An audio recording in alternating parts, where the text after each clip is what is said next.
কেউ আপনার ব্যাপারে প্রতিশোধ দিতে যাচ্ছে, চুপ হয়ে যান।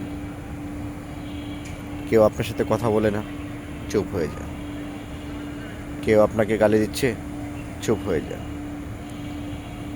আপনি একটা মানুষকে অনেক ভালোবাসেন, কিন্তু আপনাকে সে ভালোবাসতেছে না, তাতেও চুপ হয়ে যান। আপনার কারোর সাথে বন্ধুত্ব করতে গিয়ে কেউ বন্ধুত্ব করতে যাচ্ছে না, চুপ হয়ে যান।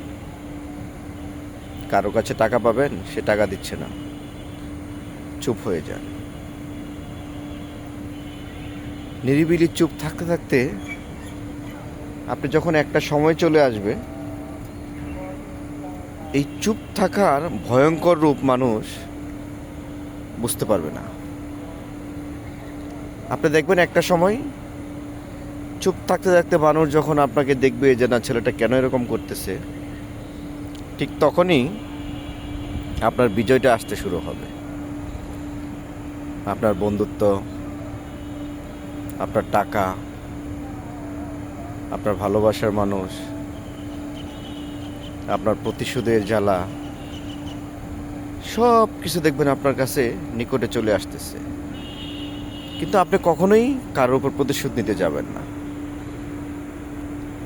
মানুষরূপীগুলি যখন আপনি সাকসেস হয়ে যাবেন চুপ থাকতে থাকতে, তখন আপনার দেখবেন কোনো কিছুর অভাব পড়বে না।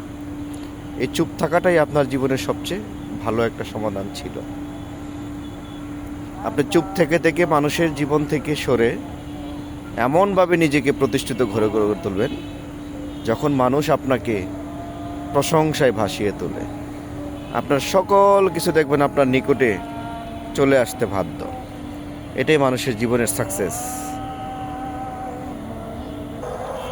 জীবনে প্রতিষ্ঠিত হওয়ার পেছনে আরেকটা মূল উদ্দেশ্য হলো আপনার চুপ থাকা। দেখবেন যারা জীবনে সব কিছু প্রতিষ্ঠিত করেছে, সবসময় চুপ থেকেই করেছে। এটাই ন্যাচারাল।